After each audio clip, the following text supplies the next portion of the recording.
thinking all the time when they work on their stories, and we need to raise awareness on about sensitivity towards inequality and what this inequality means in our everyday lives, and how it affects not only women, but also children, and in a broad sense, the whole society, where on every level in management, in the newsroom, while gathering and disseminating information, and when, anytime. So all journalists know these questions, these W's, because they are using them to cover news stories. But when they look from the gender perspective, they find that these questions should be asked when they cover diversity and gender equality in particular. So when we look at Istanbul Convention, and I'm not going in detail because you know it better than me, we have these 4 very important pillars that we need to think about: prevention, protection, prosecution, and coordinated policy. So at every level, media is involved when we think about implementation of convention, and in particular when we are working to implement these 4 so-called pillars or foundations in the work of media. Why gender equality matters for journalists? Because they are taught that it is high professional standard, and if they ever want to be called professionals and high professionals, it's better to have ethical coverage of gender issues, and from the narrow perspective, but from the broader perspective, it serves to have better society and to nurture understanding that we all sit in a boat, in the same boat, and in this society we don't have so-called groups of us and others. It was something that was very popular among media theorists at the end of last century, but now we are talking about solidarity of the whole society, where everyone is diverse, equal, and we are talking about so-called we-ness without talking about us and them.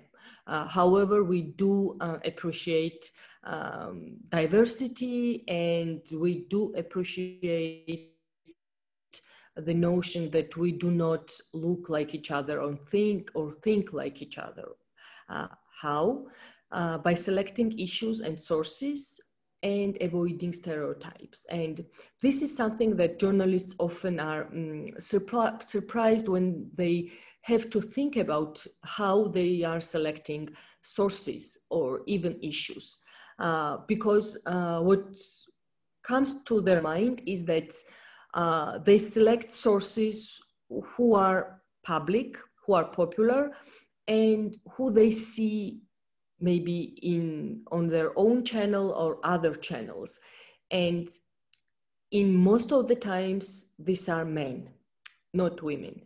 And women are talking only when they are talking about so-called very much womanly issues, or something that is assigned that women should talk about it and not men. So, and when we had focus groups asking journalists how they select sources, it appears to them that they are going in a wrong direction, and they're not actively searching or looking for women on camera sources who can talk broadly about political, economic, social, or cultural issues, and not talking about just very narrowish issues that may be concerning or only women. And this is what appears.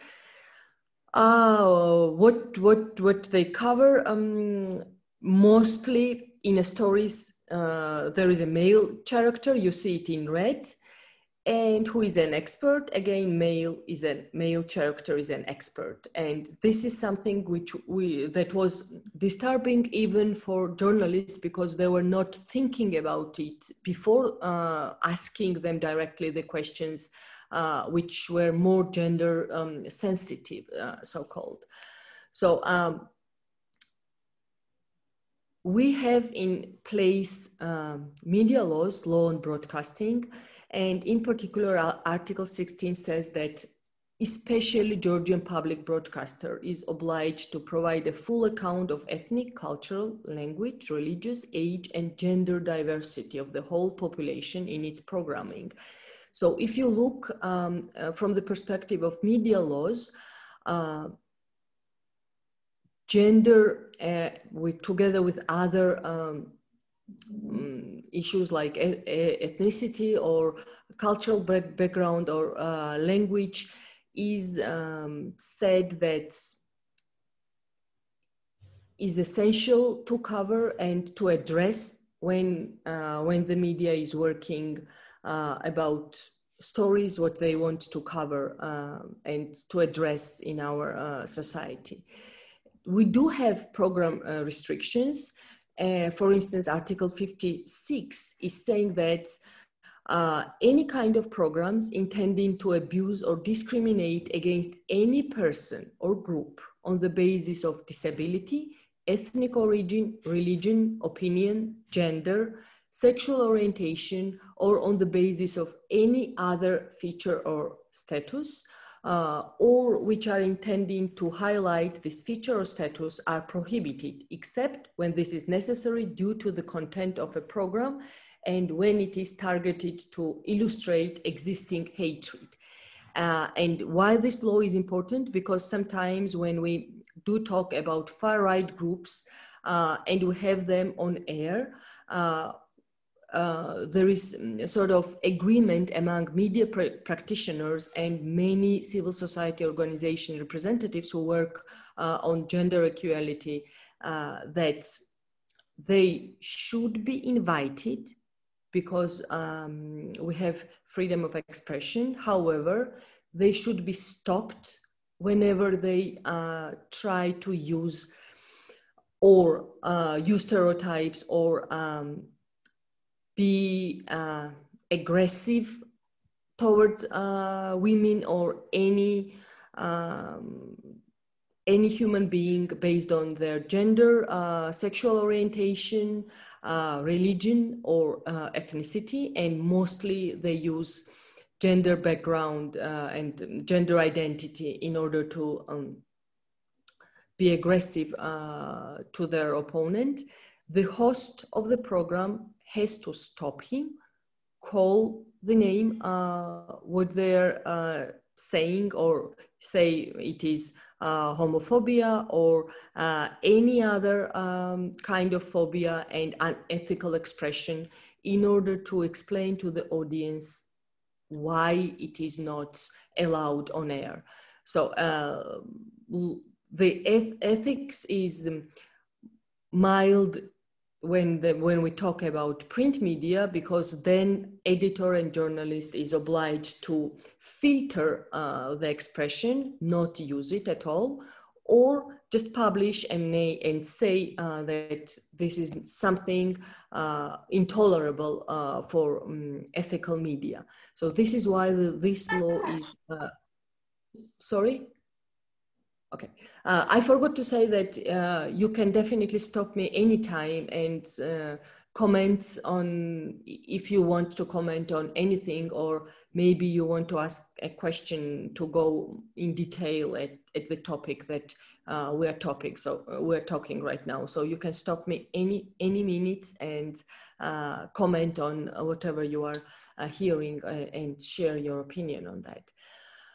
So why we need media to be on forefront when we talk about convention, because we have very good example of how we were able to get something even from our parliaments, and we have improved some of the laws because media was very much sensitive to gender issues and was allied with civil society organizations and other groups who are working on gender identities and gender equalities.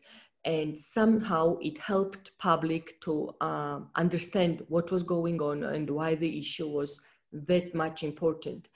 And we know, I would mention two theories from mass communication. First is agenda setting theory, which is very important to understand the role of the media. And it says that public talks about the issues that media is covering. So media is saying what to think about. And as soon as media starts to cover certain issues, public starts to talk about it. And the second thing is, theory is framing theory. And it says that media is not only saying telling us what to think about, but also how to think about certain issues. And this perspective is even more important because it means that how the media selects its issues, how the media selects sources who is commenting on certain issues, how the camera is working, or how the questions are framed. All this depends in understanding the issue. And in universities or during several trainings, trainers who are trying to raise awareness about gender sensitivity in media very often use the framing theory in order to give journalists or reporters or even photographers better understanding of media's role in covering gender. So how media is covering right now all the issues concerning gender, we see that 63% somehow is male in basic news stories, and only 36 are female. And what is even more alarming, we see that in most of the cases, when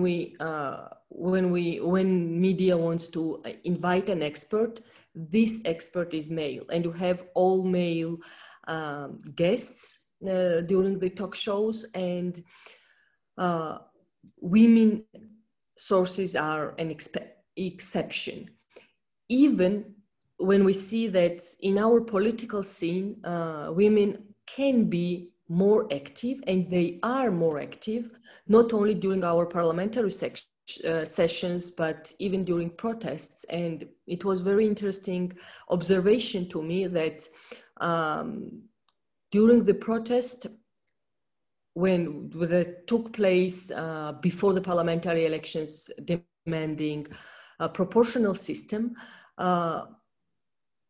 all politicians who were trying to address the public, the women politicians were ones who were not whistled or and they were listened from each party. However, male politicians, with the male politicians, the situation was not the same, and public did not want to listen to some of them because of their political experience in previous years. So despite the fact that public is more willing to listen to women politicians, they are absent very often from very important roundtables or negotiations, and they are in the backstage. And media should be sensitive to that issue also. And some of the hosts understand that and try to invite women politicians when they have political talk shows or programs. And also the news program needs to understand that they need to cover stories without assigning social roles. For instance, family versus work, because we have several talk shows inviting women in the talk shows. For instance, women who are very good and very successful in their careers. And one of the basic questions is that, wasn't that difficult to you to deal with the family while you were dealing with your very important work? And somehow women have to negotiate in front of the public and say that they were trying their best to do both in a good way, in the best way for the family, for kids, and for their work. And this is the role that puts guilt on women who are trying to, or not even trying, but who are very successful in their work. And there were no cases when men were asked the same question. So it is something in the menu of the journalist to ask this kind of very stereotypical question. And also without assigning any kind of features, for instance, that women are peaceful or calm, while men are warriors or athletic or more aggressive. And the same is going on when, for instance, during the political arguments, woman is trying to talk, to be active, interrupt, or talk loudly. All the time, the journalist is, for instance, saying that it's not norm or normal for women to talk like this, and politicians or other professionals should be more calm or peaceful, and that is something that is unique to them. And it not only news stories, but also advertisement is very, very important, because at some point when journalists were, and news journalists in particular, were better off in understanding gender identities, companies, advertising companies especially, were not, and they were using very much stereotypical attitudes and somehow objectivating or objectivizing, I don't know what is the correct word for it, objectifying women for their products. And we had huge reaction from public, because they were posting, commenting, writing reviews, because already gender sensitivity was in place, and the ground was prepared by several organizations and, as I mentioned, media per se. I want to mention one case in particular that was very important from several reasons. This case had many players and unfortunately had also victims who were main targets of sexual harassment.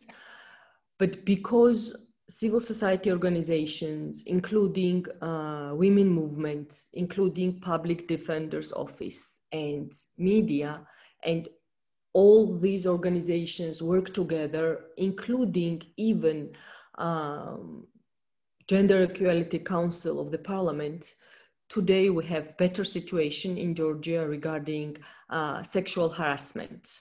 And I want to tell you this story as a case study because media was one of the serious players in breaking out the story.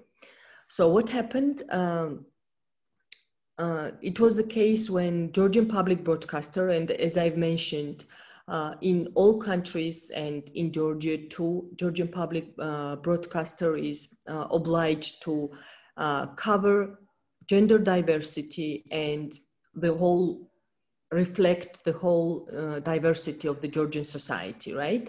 So it is very important that we have Georgian public broadcaster as ethical player with highest standard of coverage.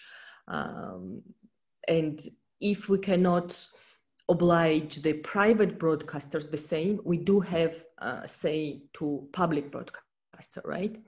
So we had elections of public broadcaster board, and Public Defender's Office nominated a very prominent human rights defender, as we knew him, as a board member.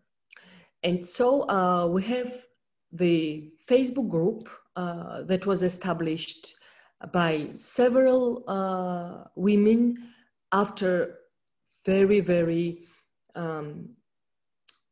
I don't want to use the word prominent, but it was prominent because a female professor was killed by her ex-husband in class in the university. It was the Ilia State University, the university where I teach.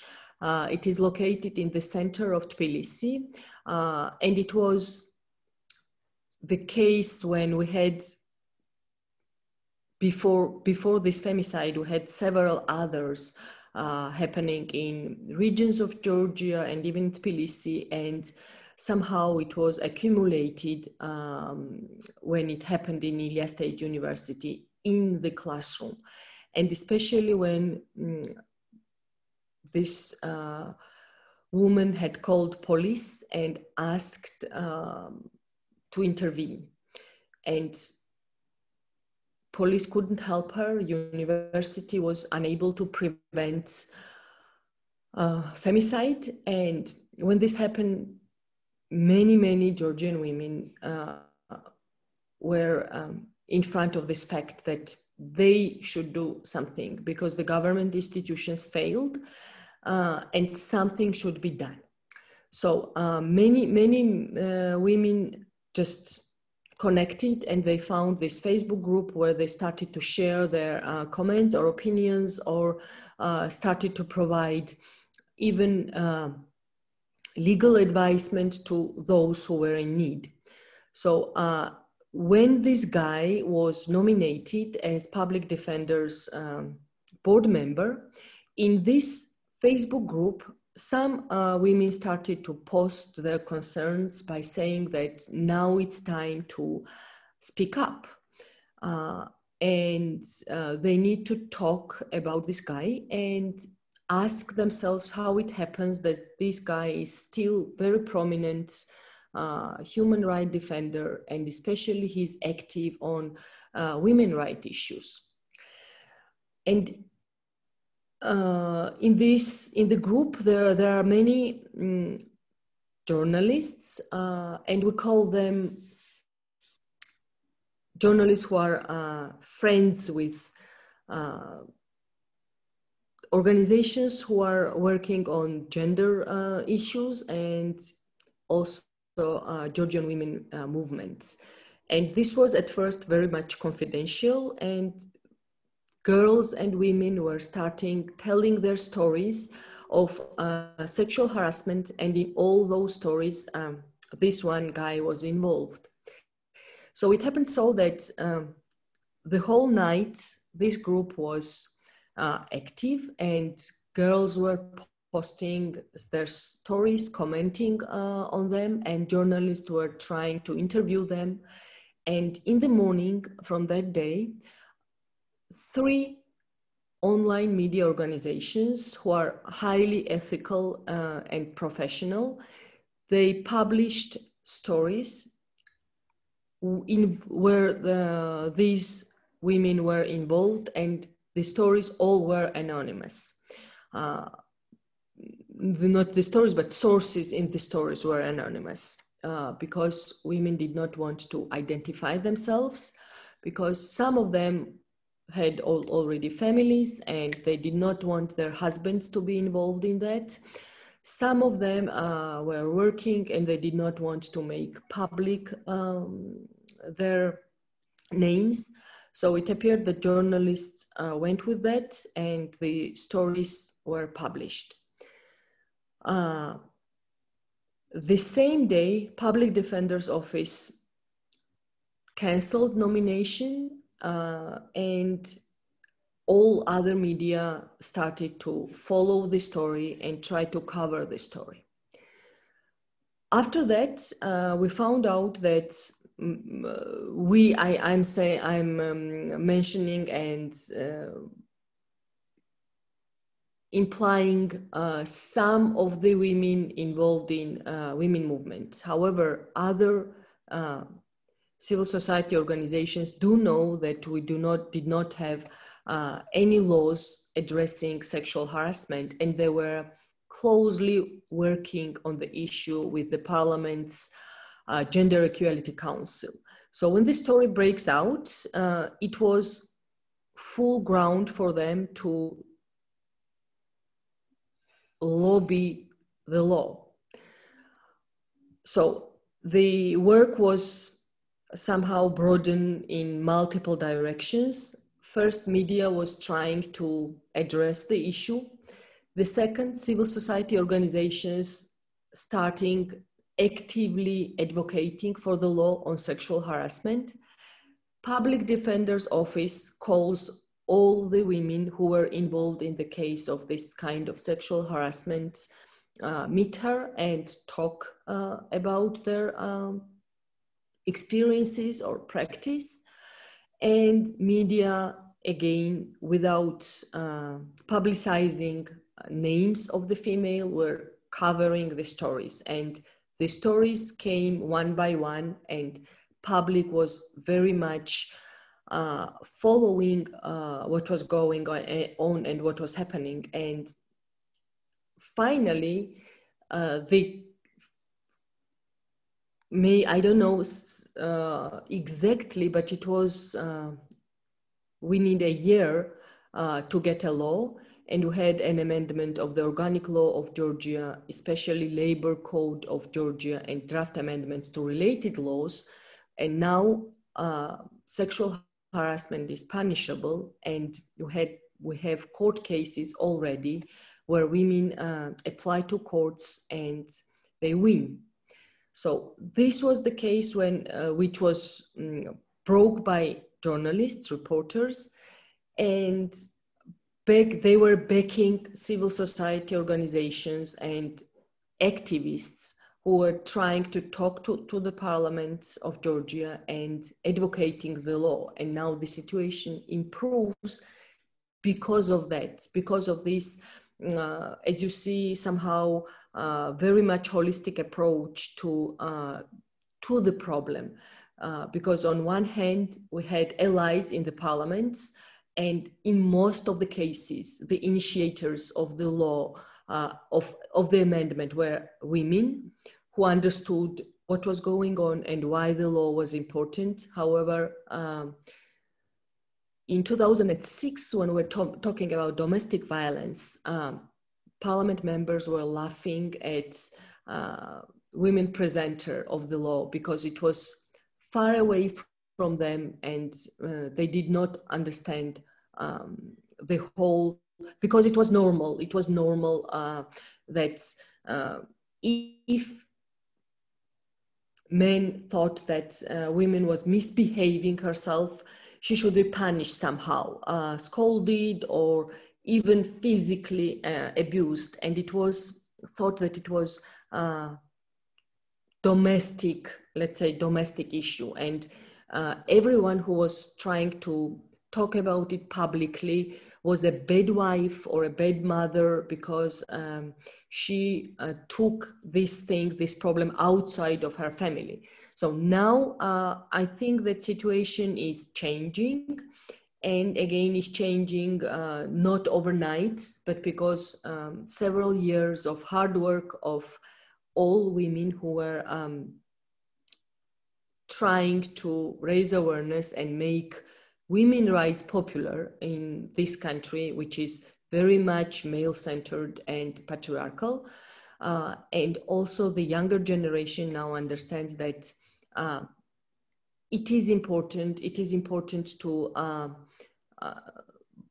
speak up and voice their concerns, not only regarding severe stuff like violence, but also gender roles. For instance, when the whole world and Georgia in particular face pandemics and our work in pandemics, women are talking that their work, even as a journalist, is more difficult than their male counterparts, because again, kids and family issues and chores in the family are theirs and not males. So, and they talk about it, they try to address their managers, and they try to push the gender sensitivity issue. What we have right now, we have schools of journalism who are on side of gender equality and diversity in general. And right now, as I've mentioned, in 7 universities, schools of journalism are trying to develop a textbook which have gender issues, how to cover gender, how to be more sensitive toward gender in their chapters. We have Charter of Ethics with its guidelines, again, talking to the practitioners, how, what words we need to use and how we should address those issues. And we have media practitioners, and as I mentioned, we call them friends of democracy, because not all journalists and reporters think likewise. And they are the first who we go when we want to cover certain issues, who can be more sensitive and where we need more higher standard of coverage, like gender and including anonymity when it is needed. And I cannot say for now what will happen to gender council in the parliament, because people have changed there. But I hope that when we have in place civil society organizations who are very strong and networking with each other, when we have sensitive media and we have kinds of institutions supporting the media, I think that probably the work in that direction, and in particular to implement all these 4 pillars of convention would be in place. And I hope that the field will improve instead of going back. I don't see any kind of deterioration in that perspective. So this is what I wanted to share with you. I want to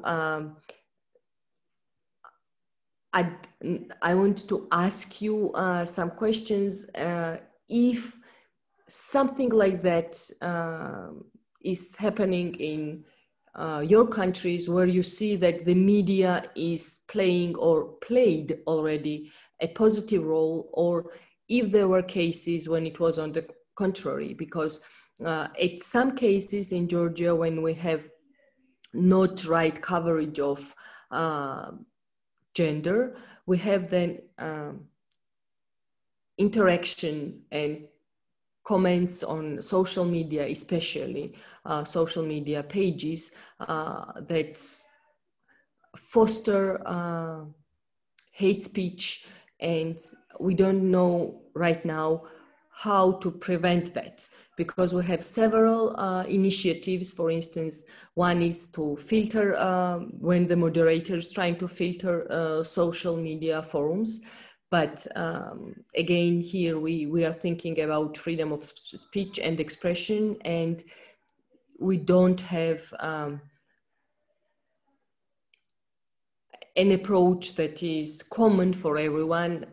Human rights representatives and media organizations, because media journalists and editors in particular think that they don't need to filter the hate speech in their social media forums. Some think that they should have do so. What are some of the practices in your countries? I wonder if you have any. I don't know. Ну, можно я скажу на русском? Вам нормально? Пожалуйста. Пожалуйста. По поводу негативного какого-то, негативной репрезентации в медиа, у нас недавно в Украине был очень такой скандальный кейс, когда женщину изнасиловали полицейские, причем в полицейском отделении. Они над ней издевались 9 часов, но это был очень...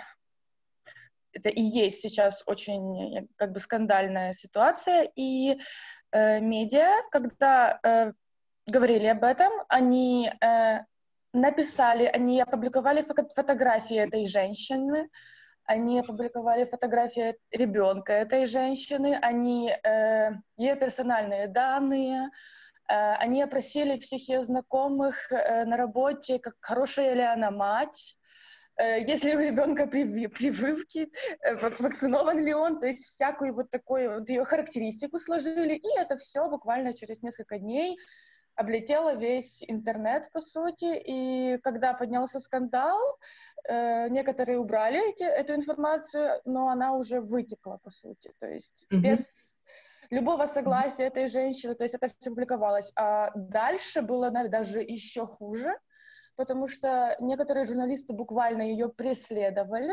То есть когда она изначально дала согласие на интервью, а потом она отказалась, они буквально за ней гнались до ее дома, и одна от них буквально пряталась. То есть вот такие вот как бы медиа есть в Украине, и такая была реально очень печальная ситуация с этим, потому что у нас нет как бы какого-то законодательства, которое бы регулировало, то есть у нас есть ассоциация, я забыла, как она называется, журналистов, то есть комиссия, они могут выразить какие-то замечания, то есть свои мнения, но это не обязательно, то есть наши медиа могут не принимать это во внимание, вот, поэтому возникают вот такие вот ситуации. Спасибо. And thanks for the example, because I forgot to mention that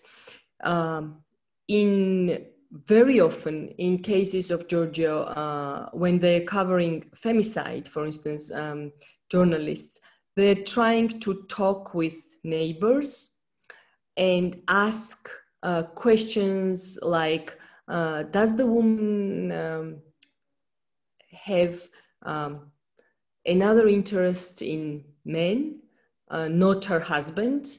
Does she have any implication is that she was betraying her husband and the husband has motive to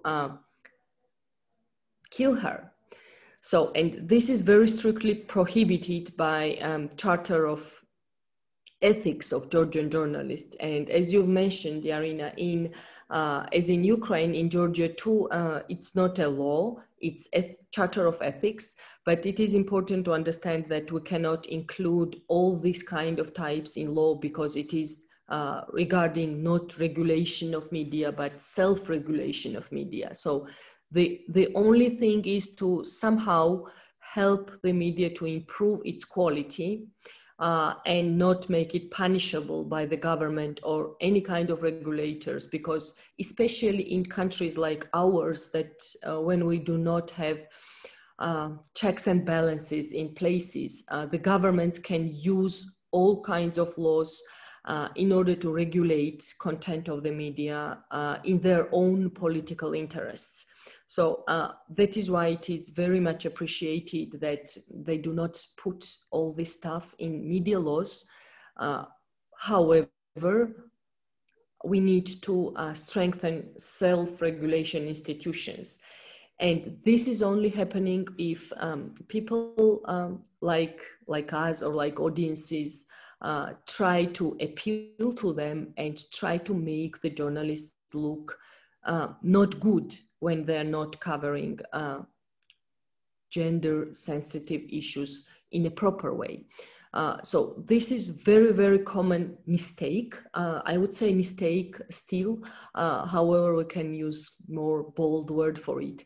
When journalists try to find out the yellowish rumors behind the femicide or any other story where a woman is involved.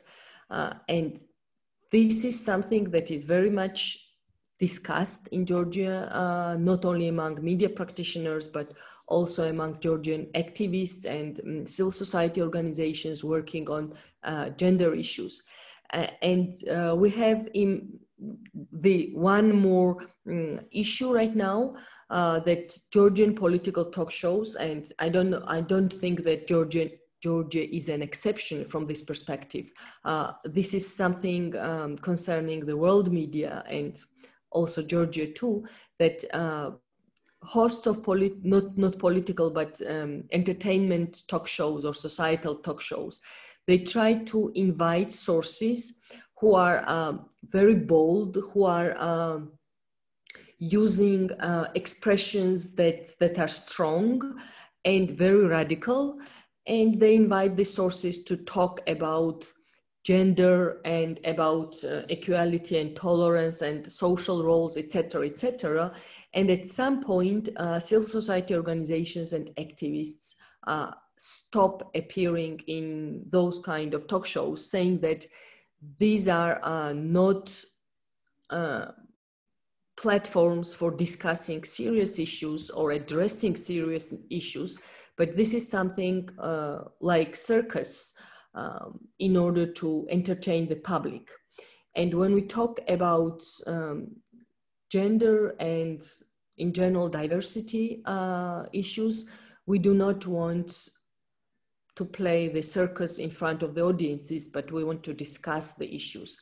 And somehow it helped because some of the hosts who did not want to be associated with unprofessionalism and try to look more professional and solid in front of the public, they started to invite not so much radical sources on air, but try to find middle ground and to find discussion. However, the issue is not solved, and I don't think that it will be solved in nearest future because it has several grounds. First of all, the thing is that hosts themselves are not well immersed in gender studies. They simply do not know how to address the issues. And they themselves have many stereotypes that they are voicing when they are hosting the program. And they do not understand what kind of damage they can, what kind of damage they can impose to the society or to the public when they talk about these issues. However, in news programs, as I mentioned, somehow journalists and reporters try to be more professional. However, we are not yet there, and I wish we were there, where professional standards is high, and we are not looking for rumors or motives behind the femicide and just call femicide and nothing else, without trying to even unconsciously find to how we can say that somehow this act was grounded or founded on something else than just simple murder, like right. So these are some things that Georgian media is facing, and they're trying. Some of them are better than others. But still it is the process of making more quality stories. And I think that from that perspective, not only media practitioners and their managers, but also those organizations who work, universities, charter, and also civil society organizations should work together in order to find the way how to make journalists, firstly, more sensitive to the issue, and then from the perspective of journalists, how to make public more sensitive to the gender issue, because it is more difficult in societies like ours to put it on public agenda. However, as I mentioned before, it is already there, and we need just to promote better quality in our media.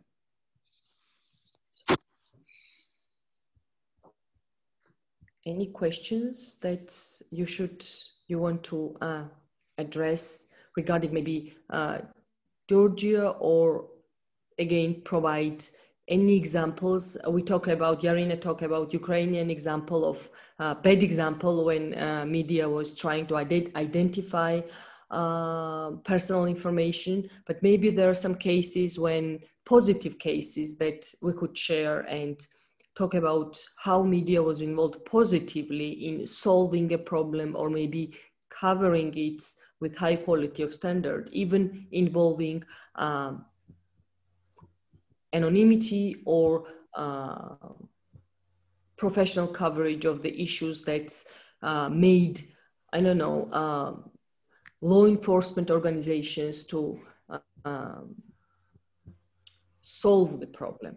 For instance, maybe internal affairs minister or any other institutions. Because in Georgia, it was the case when our deputy minister was involved in investigation, and in a very close partnership with journalists and other civic society organizations, she was trying to do her best, and even publicly she was trying to have like briefings, maybe not weekly but bi-weekly, and she was trying to inform the public how the investigation is going on. So this was somehow, it was momentum of before the law was in place. It was momentum that every organization, institution, governmental, non-governmental, including media, was somehow coming together in one place in order to solve the huge problem. And it is only beginning of the problem, because we have several issues, especially when we talk about unequal salaries at workplaces or other issues that women in Georgia face. And the media is not actively going in that yet, because now its surface is femicide and domestic violence, which is more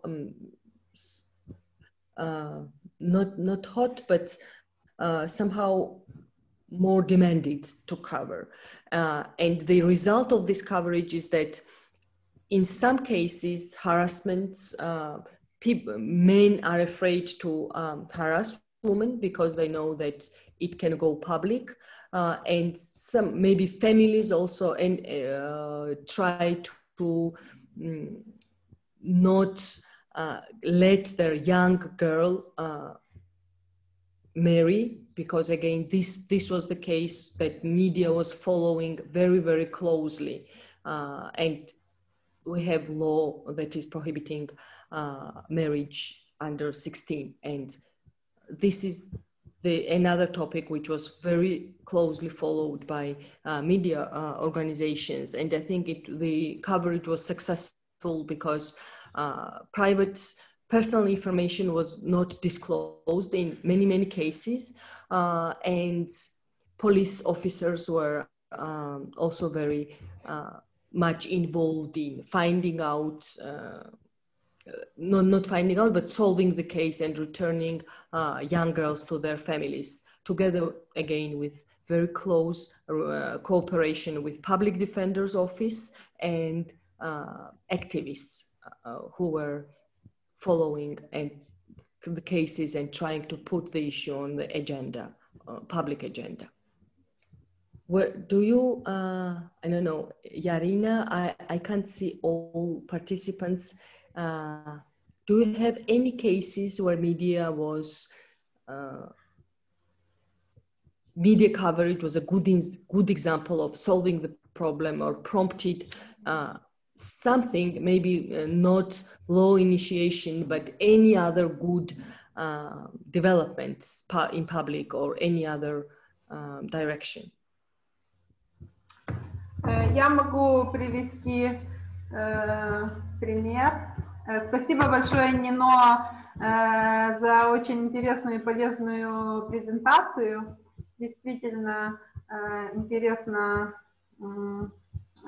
увидеть, как работают медиа и как реагируют медиа на гендерные, как они интегрируют гендерные подходы и на вызовы реагируют. Я хочу сказать, что в Украине у нас уже несколько лет, думаю, больше 5 лет, идут разные проекты по повышению гендерной чувствительности в медиа. Есть специфические медиа НГО, которые интегрируют гендерные компоненты в свою деятельность, и они приглашают нанимают гендерных экспертов в свой штат. И есть организация и площадка, интернет-площадка «Женщины в медиа», то есть это объединение женщин, которые работают журналистками и в разных медиа. И совсем недавно у нас был кейс, когда девушку изнасиловал ее отчим, и начался очень сильный прессинг, чтобы это дело прикрыть. И адвокат от безоплатной правовой помощи такой, он прошел много тренингов тоже по гендерно обусловленному насилию, работе с этой проблемой, и он обратился к журналистам, к разным журналистам, просто в Фейсбуке просил включения медиа в эту проблему, и это очень хорошо сработало, насколько я понимаю, потому что были публикации и в газетах, таких бумажных, и онлайн-медиа, и получилось такой создать прессинг на прокуратуру, привлечь внимание общественности. Люди пришли под суд, когда избирался способ его как бы держания под стражей или домашний арест, что-то, ну как-то. И есть такие примеры, которые уже срабатывают на вот это количество, уже переходит в качество. Я знаю, что на постоянной основе проводится интерньюзом разные тренинги, медиашколы даже. Они берут 3-4 дня, по-моему, разных журналистов с разных медий со всей страны, и просто там 4 дня они, там, день, например, о насилии, день о там, гендере, день по женщинам из уязвимых, особенно уязвимых групп.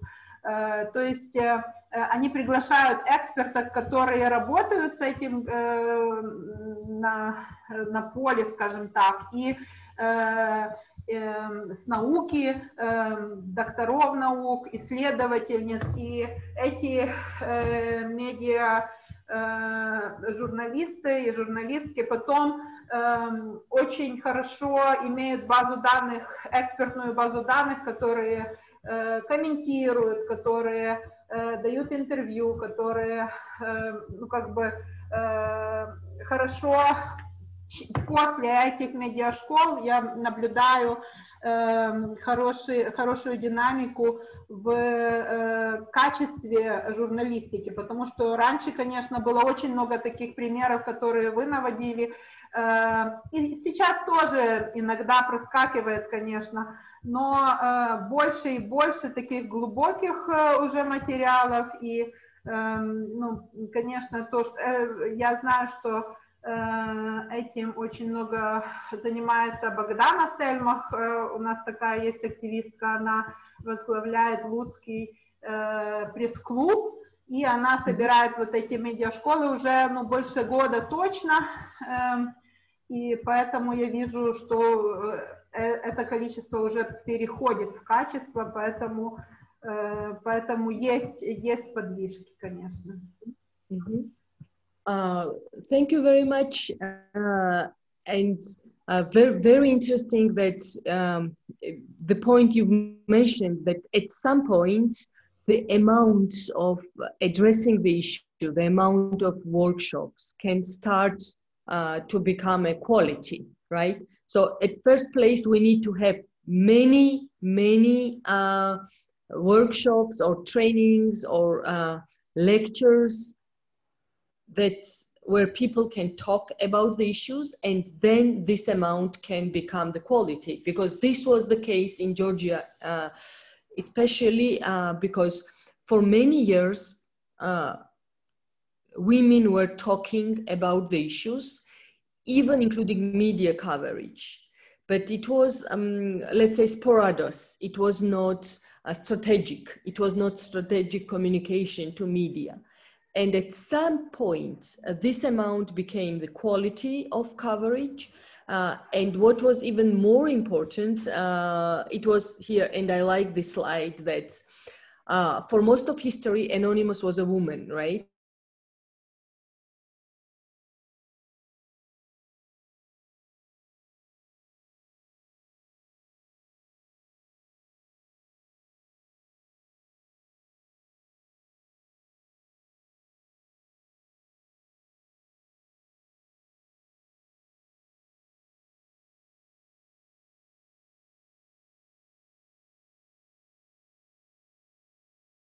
To include there, we need to really head counting. For instance, if we have two male sources, we need to have two female sources on the record.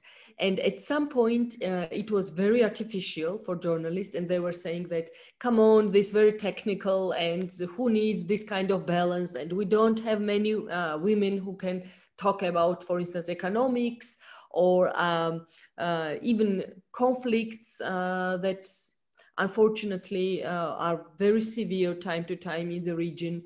And also they're not popular among public, and we need popularity because we need ratings, because ratings then are translated into advertisement, and so on and so forth. So all the arguments were against finding women's sources.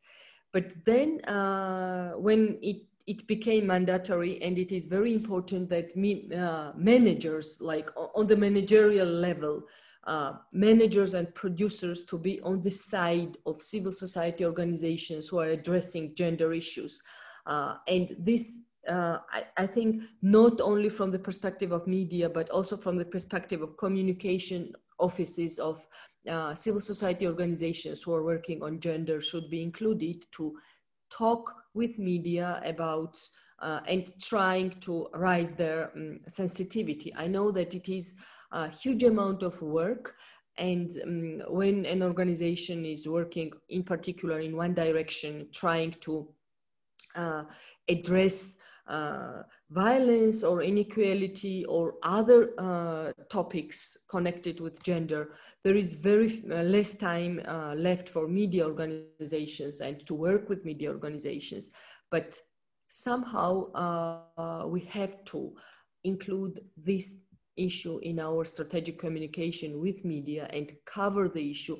I don't know, the timetable can be once in a month, or even like twice a year, but somehow media should know that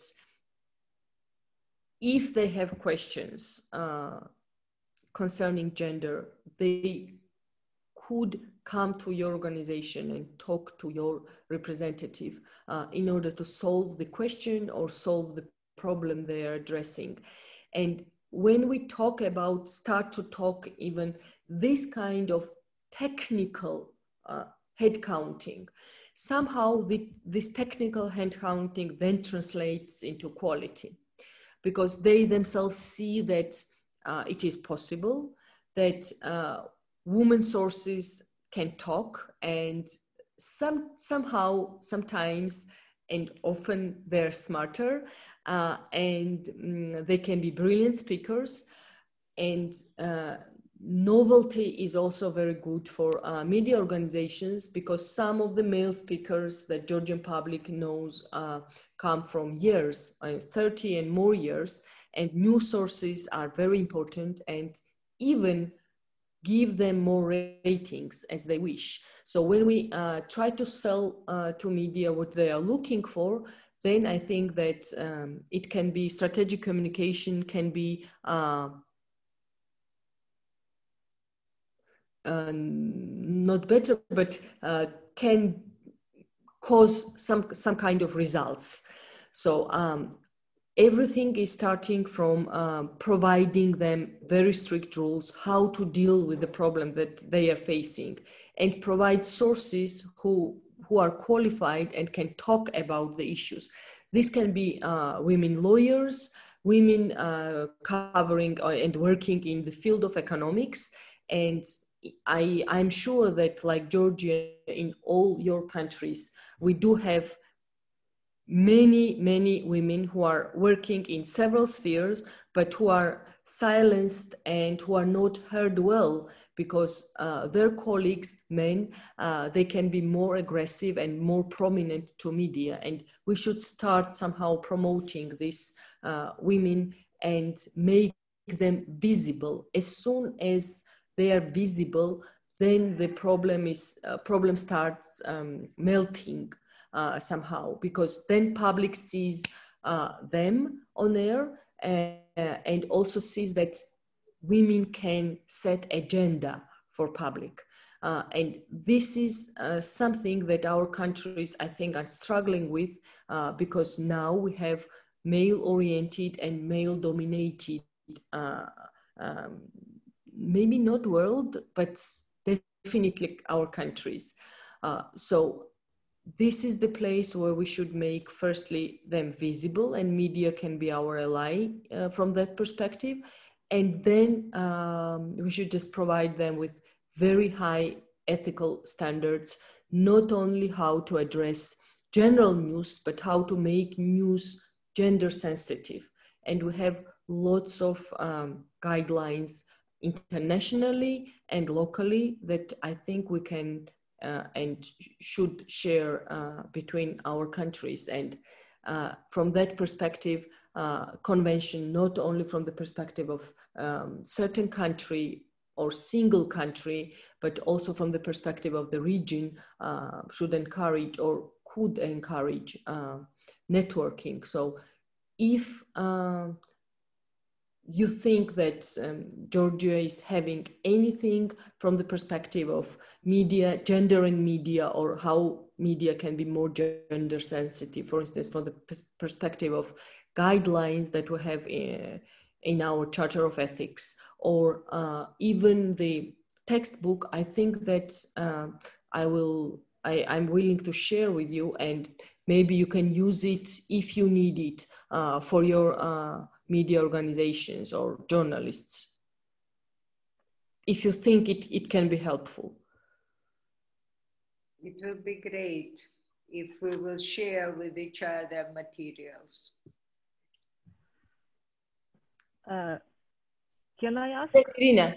Yes. Да, смотрите, вот у меня нету какого-то хорошего примера, я сама из Беларуси. И вы знаете, вы очень много говорите о вот этих этических нормах или кодексах, которые, например, по ним есть какие-то инструкции. В Беларуси таких норм вообще нету, но есть очень специфическая такая ситуация с медиа, потому что я делаю глобальный медиамониторинг уже больше 15 лет, и ситуация не меняется, но интересно то, что в государственных медиа меньше сексизма. Но это можно объяснить это тем, что это не коммерческие медиа, то есть они не зарабатывают на этом, и поэтому они меньше устраивают хайпа вокруг там сексизма. И плюс еще феномен в том, что в этих государственных медиа есть очень такие интересные журналистки, у которых, видимо, есть какие-то свои этические взгляды, потому что, как ни странно, в прошлый медиамониторинг в одной из очень консервативных газет появилось очень такое гендерно, такое сенситивное интервью о женщине, которая хотела быть профессиональным, как скажем, она хотела водить военные самолеты, и она потому что в Беларуси есть список запрещенных профессий, и военная авиация, как и обычная авиация, это профессии, которые закрыты для женщин. И это интервью все было построено на том, что эта женщина рассказывала, что она дошла до... Сначала она летает до САФ, то есть это такая любительская организация, водит вертолет. И она рассказывала о том, что она дошла, что она говорила со своим бригадиром, потом говорила с тем, кто возглавляет ДОСААФ, потом говорила с местной администрацией, потом пошла... То есть она фактически рассказывала, как она дошла до министра обороны и какие аргументы приводили, почему она не может профессионально летать. И это было большое интервью на целый разворот, и оно было написано очень качественно. И таких интервью нету, например, в коммерческих медиа. И когда я много сама даю интервью и много работаю с журналистами разными, но вот что интересно, что, во-первых, эти журналистки говорят, что они решают, какой будет заголовок, потому что очень большая проблема, что ты внутри статьи может быть все хорошо, но может быть такой заголовок и такой лид, что он переворачивает весь смысл. И журналистки говорят, что не они, то есть они не влияют на заголовок, а заголовок, например, выбирает редакция. С другой стороны, у меня, как у экспертки, нет доступа к этой редакции, и мне тоже иногда не совсем понятно, как принимаются решения внутри редакции.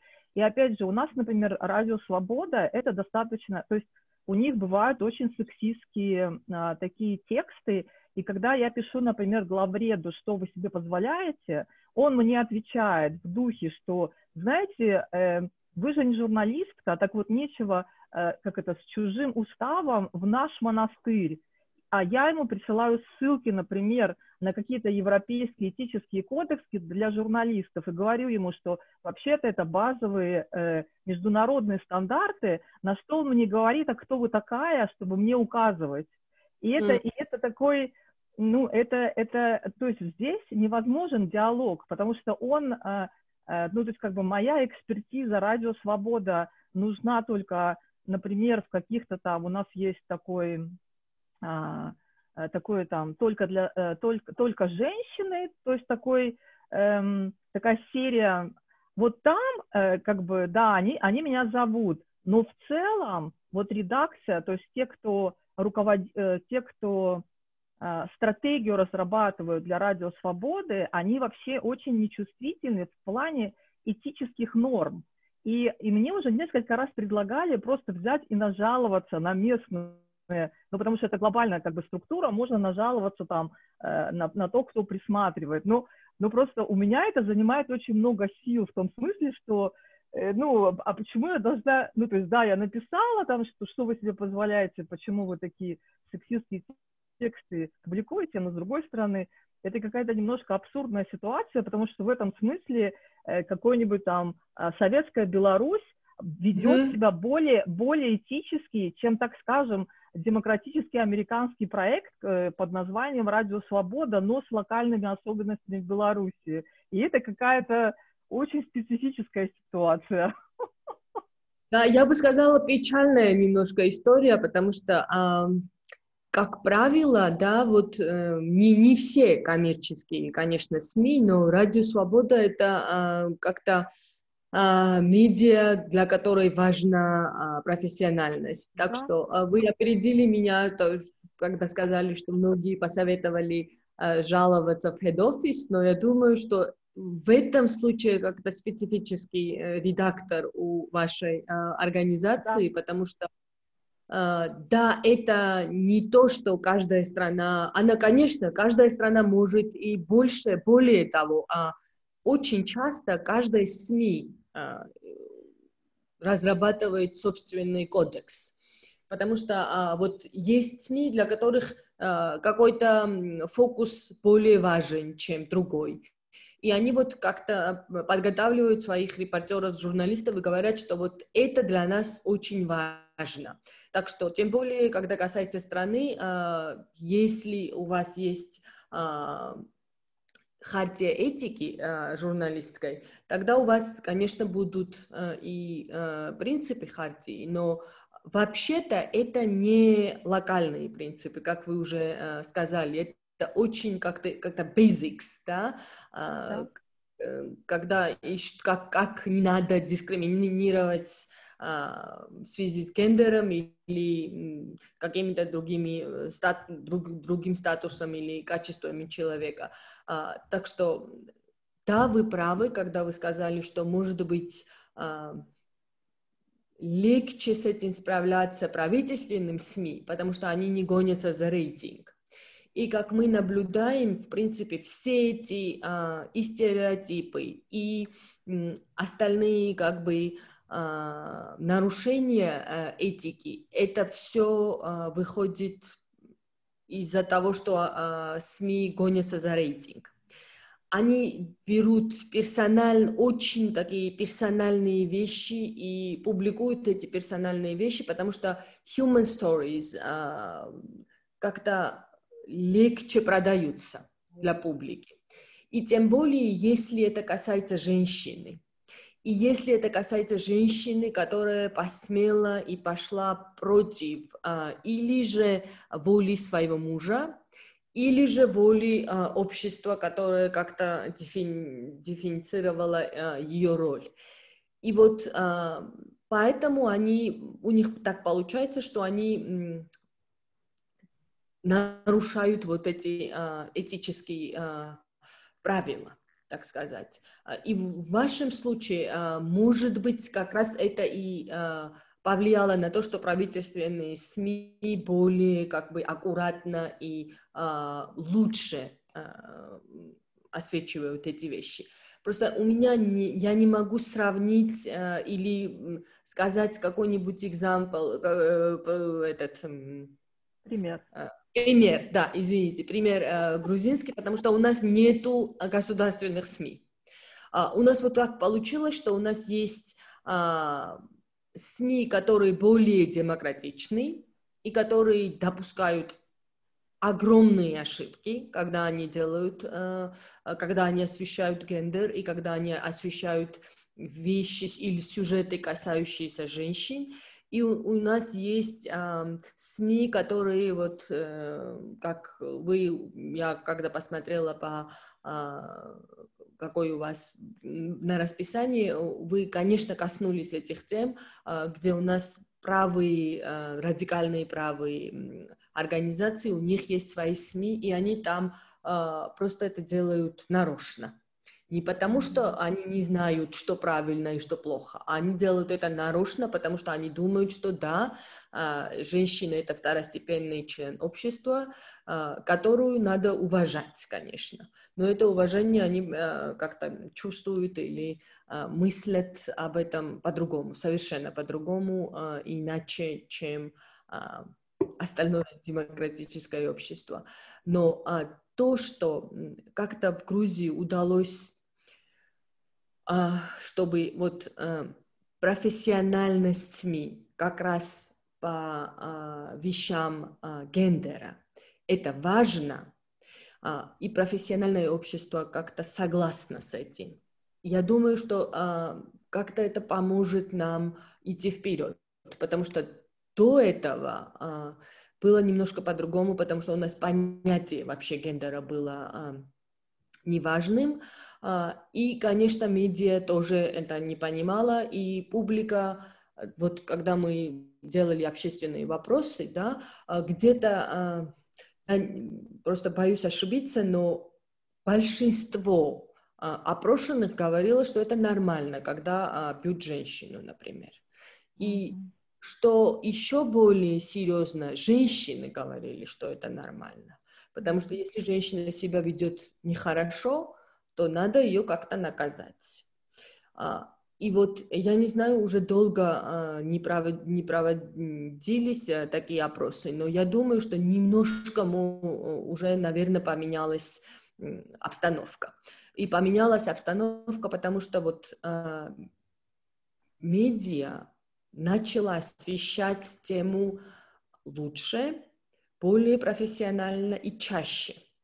Но проблема в том, что медиа освещает эту тему только когда какая-то проблема происходит.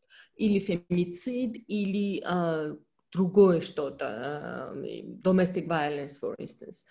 Но когда вещи касаются, например, неравенства на работе, да, или же неравенства в обществе, или даже в семье, медиа как-то про эти темы не думают, так как должны они про это думать. И вот я думаю, что сейчас роль неправительственных организаций, которые работают с общественным мнением, как-то должны подумать, как включить эту тему в их стратегическую коммуникацию с СМИ, чтобы они освещали эту тему так же интенсивно, как освещают другие темы. Но это не только проблема Грузии. Я знаю, что во многих странах и вообще в мире так, что медиа гонится за ежедневными какими-то темами, и она не идет глубже. Но как-то мы должны постараться, чтобы хотя бы передачи, которые касаются социальных вопросов, там эта тема стояла громче, чем стоит теперь. И вот как-то, как Ирина нам сказала, придет время, когда уже вот количество перейдет в качество. Я думаю, что это не будет скоро, но я надеюсь, что мы все как-то увидим это, что жизнь станет немножко легче, потому что уже она в Грузии, например, немножко легче стала для женщин. Не совсем чуточку, но все равно. Так что и в первую очередь я подразумеваю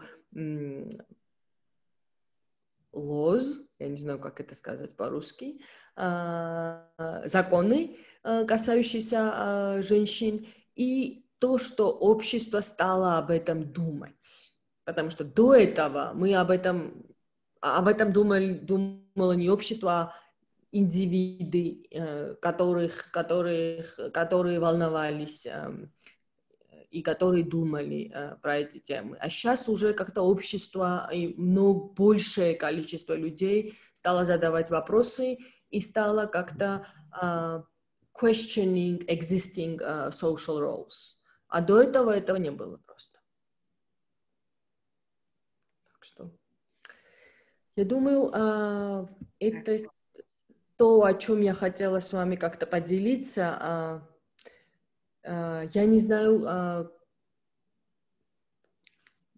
как-то if I addressed all the questions that you were having in mind when you thought about gender-sensitive media or Georgia's standing in all that. If not, you can ask me now, or maybe if we're out of time, we can write to each other. You have my email, so any question or anything that you want, you can just share your opinions or comments.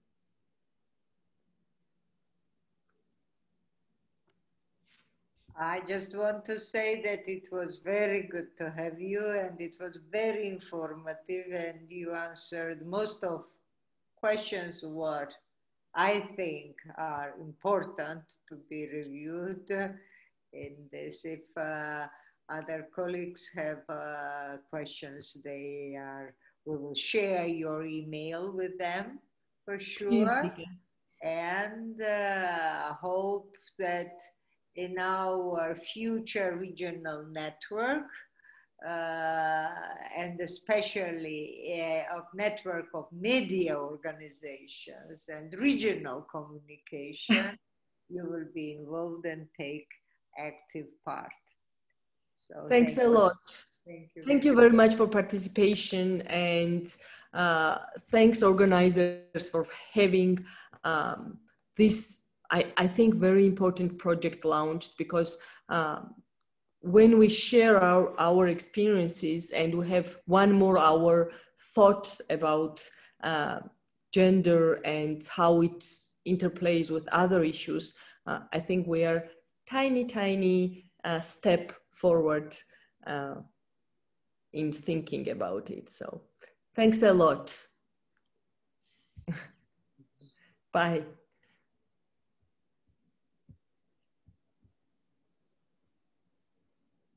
Пока.